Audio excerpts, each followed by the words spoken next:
Manjummel boys director Chidambaram direct பண்ணி ரீசெண்டாக release ஆன படம் பாலன். இந்த படத்தோடைய ஹிடன் டீட்டெயில்ஸ் தான் நாம் இந்த வீடியோவில் பார்க்க போகிறோம். இந்த வீடியோவில் ஸ்பாய்லர்ஸ் இருக்கும். இப்போ இந்த படம் ஜி5 ஓடிடியில் அவைலபிளாக இருக்குது. வேணுங்கிறவங்க செக் பண்ணி பாருங்க. பாலன் படத்தில் ஃபஸ்ட்டு அம்மாவுடைய கேரக்டர் எடுத்துக்கிட்டோம் அப்படின்னா, படத்தோடைய ஸ்டார்டிங்கில் பாலனும் அவன் அம்மாவும் ஜெயிலில் இருப்பாங்க. அப்போ அம்மா பாலனுடைய அப்பாவை யானை மிதிச்சு கொன்னதா ஒரு ஸ்டோரி சொல்லுவாங்க. அதை கேட்ட பாலன் அந்த சீனை செவத்துல வரைகிற மாதிரி காட்டியிருப்பாங்க. இதே இது பாலன் வேறு ஒரு இடத்துக்கு உட்காரும் போது அதே படம் தான் ஏற்கனவே வரைஞ்சிருந்திருக்கும். ஸோ இந்த ஸ்டோரியை அடிக்கடி அவங்க அம்மா பாலன் கிட்ட சொல்லியிருக்கிறாங்க அப்படிங்கிறத இந்த டிராயிங் மூலமா ஆடியன்ஸுக்கு கன்வே பண்ணியிருப்பாங்க. அதே செவத்துல ஒரு பெரிய ஆம்பளை உருவமும் வரைஞ்சிருக்கிறத பார்க்க முடியும். அது பாலனுடைய அப்பாவை குறிக்கக்கூடிய உருவமா இருக்கும். இந்த பிக்சரை கனெக்ட் பண்ற விதமா பாலன் ஸ்கூல் படிக்கும்போது ஸ்கூல்ல டீச்சர் அப்பாவை பத்தி கேட்கும்போது பாலன் மனசுல இந்த பிக்சர் தான் போகும்.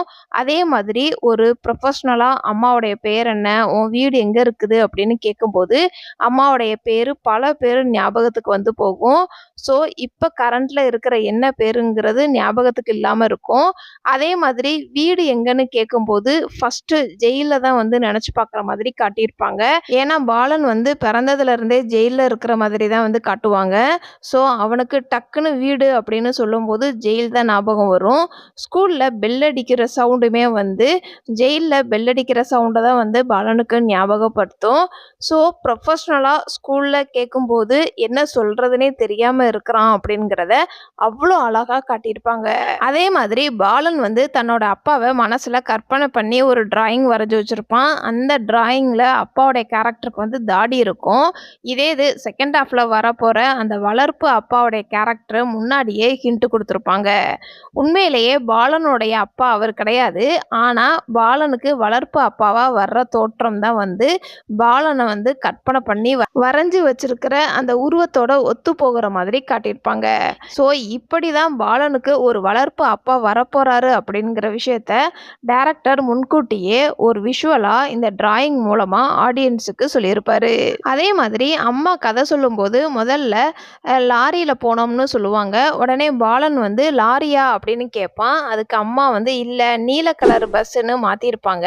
ஸோ இதை கனெக்ட் பண்ணுற விதமாக பாலன் போலீஸ் ஸ்டேஷன்லேருந்து தப்பிச்சு போகும்போது லாரியில் தான் ஏறுவான். அதே மாதிரி அம்மா கதைகளில் கேட்ட மாதிரி ஒருவரை பார்க்கும்போது அப்பா மாதிரி இருக்கிறதுனால அவரோட பாலன் தயங்காமல் போகிற மாதிரி காட்டியிருப்பாங்க. அம்மா தன்னுடைய ஹஸ்பண்டை வெட்டி கொன்னதா சொல்லுவாங்க. அதுக்கான டீட்டெயிலாக ஜெயிலில் இருக்கிற செவத்தில் அதே மாதிரி டிராயிங் வரைஞ்சிருக்கிறத பார்க்க முடியும். படம் முழுக்க பாலனுக்கு அம்மா மேலே தான் அதிகமான பாசம் இருக்கிற மாதிரியும், அம்மா சொல்கிறதெல்லாம் கேட்குறான் அப்படிங்கிற மாதிரியும், எப்படியாவது திரும்பவும் அம்மா கிட்ட போகணும்னு நினைக்கிறான் அப்படிங்கிற மாதிரி தான் ஆடியன்ஸுக்கு தோணும். ஆனால் உண்மையிலேயே பார்த்தோம்னா பாலனுக்கு அதிகமாக கொடுமை செய்கிறது அவனுடைய அம்மாவாக தான் இருப்பாங்க. அவனை ஒரு அடிமை மாதிரி வளர்த்துருப்பாங்க. ஃப்ரெண்ட்ஸ் கூட பழக விட மாட்டாங்க, யாருக்கிட்டையுமே க்ளோஸாக இருக்க விட மாட்டாங்க. ஆனாலும் அவன் அதிகமாக நேசிக்கிறது அவங்க அம்மாவாக தான் இருக்கும். அதுதான் இந்த படத்தோடைய மிகப்பெரிய எமோஷனல் டர்னிங்காகவே இருக்கும். அதே மாதிரி டீ கடை ஓனர் பாலனை பேரை மாதிரி பார்த்துக்கிற அளவுக்கு பாசம் காட்டுவார்.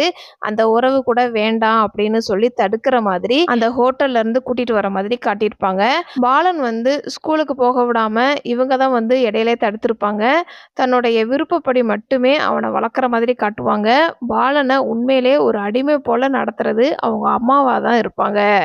அதனால தான் பாலனும் அவன் அம்மாவும் பிரியும் நாள் பார்த்தோம் அப்படின்னா இந்திய சுதந்திர தினமான ஆகஸ்ட் 15ன்னு மென்ஷன் பண்ணியிருப்பாங்க.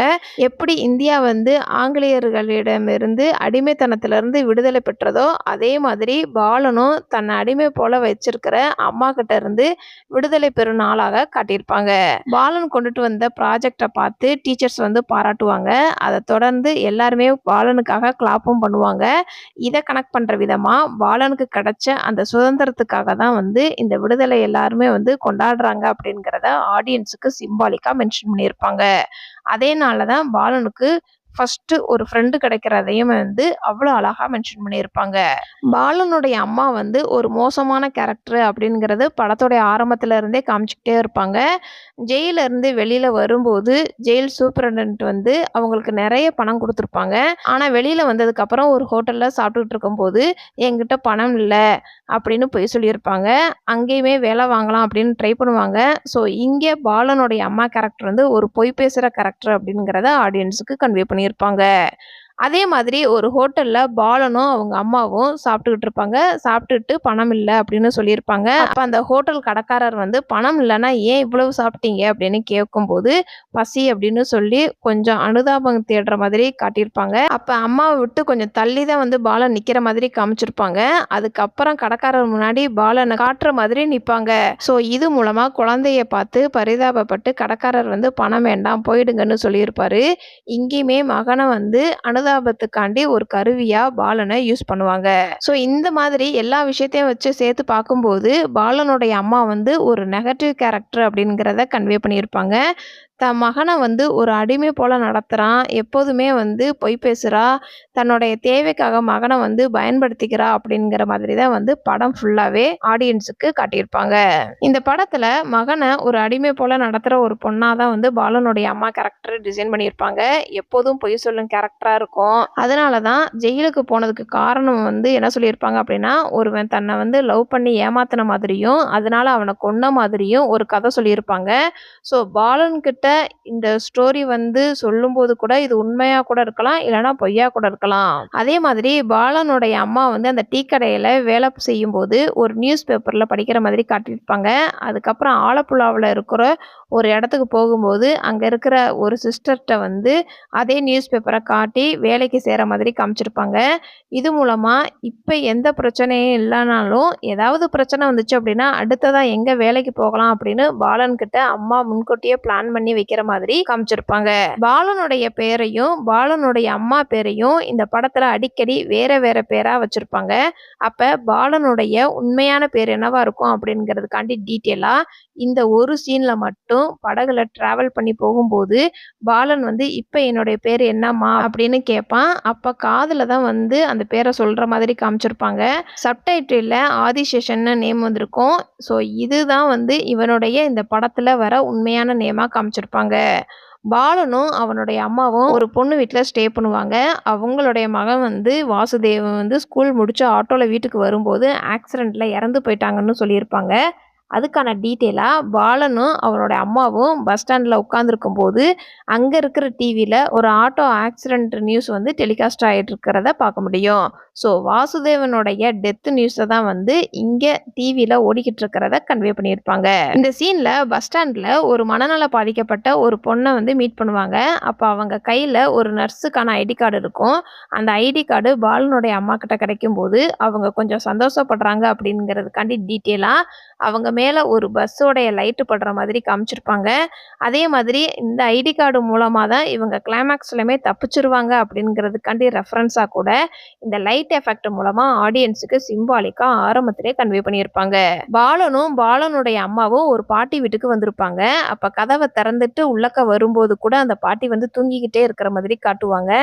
அந்த நேரம் ஒரு ஃபோன் கால் வரும். அப்போ அந்த ஃபோன் எடுத்து பாலனுடைய அம்மா வந்து பேசுவாங்க. பேசி முடிச்சதுக்கப்புறம் திரும்பி பார்க்கும்போது அந்த பாட்டி துப்பாக்கியோட நிற்பாங்க. எப்போ இந்த பாட்டி எந்திரிச்சிருப்பாங்க அப்படிங்கிறதுக்காண்டி டீட்டெயிலாக ஒன்று டெலிஃபோன் சவுண்டுக்கு எந்திரிச்சிருந்துருக்கலாம், இல்லைனா பாலனுடைய அம்மா ஃபோனில் பேசிக்கிட்டு இருக்கிற சத்தத்தில் எந்திரிச்சிருக்கலாம் அப்படிங்கிற மாதிரி தான் ஆடியன்ஸுக்கு தெரியும்.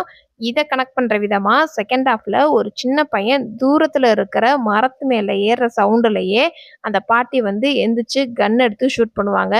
ஸோ இவங்களுக்கு தூரத்தில் கேட்குற சத்தமே இவங்களுக்கு நல்லாவே கேட்கும் அப்படிங்கிற மாதிரி அந்த சீனை எடுத்திருப்பாங்க. ஸோ பாலனும் பாலனுடைய அம்மாவும் கதவை திறக்கிற சத்தத்திலேயே அந்த பாட்டி முழிச்சிருப்பாங்க. ஆரம்பத்தில் தூங்குற மாதிரி நடிச்சிருக்கிறாங்க அப்படிங்கிறத கன்வே பண்ணியிருப்பாங்க. பாலன் படத்தை நீங்கள் ஒரு தடவையாவது பார்த்துருக்கீங்க அப்படின்னா இந்த வீடியோக்கு லைக் பண்ணுங்க. இந்த படத்தில் நடித்த எந்த கேரக்டரோலும் உங்களை ரொம்ப இம்ப்ரெஸ் பண்ணுச்சு அப்படிங்கிறத கமெண்ட்ஸில் சொல்லுங்கள். இதுக்கு முன்னாடி நம்மளுடைய சேனலில் மாயபிம்பம் படத்தோடைய hidden details video video upload பண்ணியிருக்கிறோம். வேணுங்கிறவங்க கமெண்ட் பாக்ஸில் லிங்க் இருக்குது, செக் பண்ணி பாருங்க. பாலன் படத்தில் இதெல்லாம் நான் நோட் பண்ண சின்ன சின்ன ஹிடன் டீட்டெயில்ஸ். இந்த மாதிரி படத்தோடைய ஹிடன் டீட்டெயில்ஸ் நீங்கள் இன்னும் தெரிஞ்சுக்கணும் அப்படின்னா நம்மளுடைய சேனலை சப்ஸ்கிரைப் பண்ணி பெல் ஐக்கானையும் கிளிக் பண்ணுங்கள்.